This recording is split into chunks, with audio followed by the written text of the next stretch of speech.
ನಮಸ್ತೆ.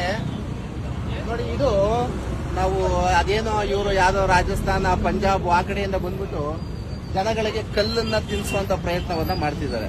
ಅದು ತೋರ್ಸವ, ಇದನ್ನ ತೋರ್ಸವ. ದಯಮಾಡಿ ಜನತೆ, ಕರ್ನಾಟಕದ ಜನತೆ ದಯಮಾಡಿ ನೋಡಿ. ಇದು ಕಲ್ಲು, ಸೇಮ್ ಕಲ್ಲೇ. ಇದನ್ನ ನಮ್ಮ Tumakuru road, Magadi road, Mysuru road, ಅದರಲ್ಲೂ ನಮ್ಮ ಸುಂಕದಕಟ್ಟೆ ಕಡೆ ಈಗ ಮಾರಾಟ ಮಾಡ್ತಿದ್ದಾರೆ.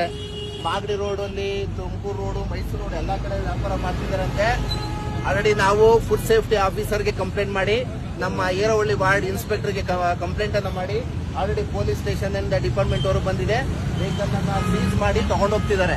ದಯಮಾಡಿ ಆರೋಗ್ಯ ಜನಗಳಿಗೆ ತುಂಬಾ ಮುಖ್ಯ ಆಗ್ತದೆ. ಈ ತರ ಏನೇನೋ ತಗೊಬಂದು ಮಣ್ಣು ಕಲ್ಲನ್ನೆಲ್ಲ ತಿನ್ನಿಸ್ತಾರೆ ಅಂದ್ರೆ ದಯಮಾಡಿ ಜನತೆ ಎಚ್ಚೆತ್ಕೋಬೇಕು. ಇದನ್ನೆಲ್ಲ ದಯಮಾಡಿ ಯಾರು ತಗೊಳ್ಬೇಡಿ. ದಯಮಾಡಿ ಯಾವ್ದಾದ್ರು ವಿಡಿಯೋ ನೋಡ್ತೀರಾ, ದಯಮಾಡಿ ಈ ವಿಡಿಯೋನ ಶೇರ್ ಮಾಡಿ, ಜನಗಳಿಗೆ ಜಾಸ್ತಿ ತಲುಪ್ತೇ ಇದು. ಈ ತರ ಏನೇ ಒಂದು ಬಂದ್ರು ಕೂಡ ದಯಮಾಡಿ ಯಾರು ಕೂಡ ತಗೊಳ್ಬೇಡಿ. ಆಲ್ರೆಡಿ ಎಲ್ಲಾ ಡಿಪಾರ್ಟ್ಮೆಂಟ್ ಕಂಪ್ಲೇಂಟ್ ಆಗಿದೆ. ದೊಡ್ಡ ಆಫೀಸರ್ಗಳು ಸೀಸ್ ಮಾಡಿ ಅಂತ ಮಾಹಿತಿ ಕೊಟ್ಟಿದ್ದಾರೆ, ಸೀಸ್ ಮಾಡ್ತಿದ್ದಾರೆ. ಈ ಕಲ್ಲಿನ ಉಕ್ಕಿನ ಈ ಬಂಡೆ ಆಕಾರ ಏನಿದೆ, ಈ ತರ ಏನಾದ್ರು ನಿಮ್ಮ ಆಸುಪಾಸು ಹಳ್ಳಿ, ಗ್ರಾಮಗಳಲ್ಲಿ, ನಗರ ಪ್ರದೇಶಗಳಲ್ಲಿ ಏನಾದ್ರು ಬಂತು ಅಂದ್ರೆ ನಿಮ್ಮ ಸ್ಥಳೀಯ ಪ್ರಾಧಿಕಾರಗಳಲ್ಲಿ ಯಾರು ಆಫೀಸರ್ಗಳು ಅಂತ ಬರ್ತಾರೆ ಅವರಿಗೆ ದಯಮಾಡಿ ಕಂಪ್ಲೇಂಟ್ ಗಳನ್ನ ಮಾಡ್ಬಿಟ್ಟು, ಸ್ಥಳೀಯ ಪ್ರಾಧಿಕಾರದಲ್ಲಿ ಏನು ಜ್ಯೂರಿಸ್ಡಿಕ್ಷನ್ ಆಫೀಸ್ ಬರುತ್ತೆ, ಸ್ಟೇಷನ್ ಬರುತ್ತೆ, ಕಂಪ್ಲೇಂಟ್ ಮಾಡ್ಬಿಟ್ಟು ವೆಹಿಕಲ್ ಗಳನ್ನ ಸೀಸ್ ಮಾಡಿ ನಮ್ಮ ಕರ್ನಾಟಕದ ಜನತೆಯ ಯೋಗಕ್ಷೇಮ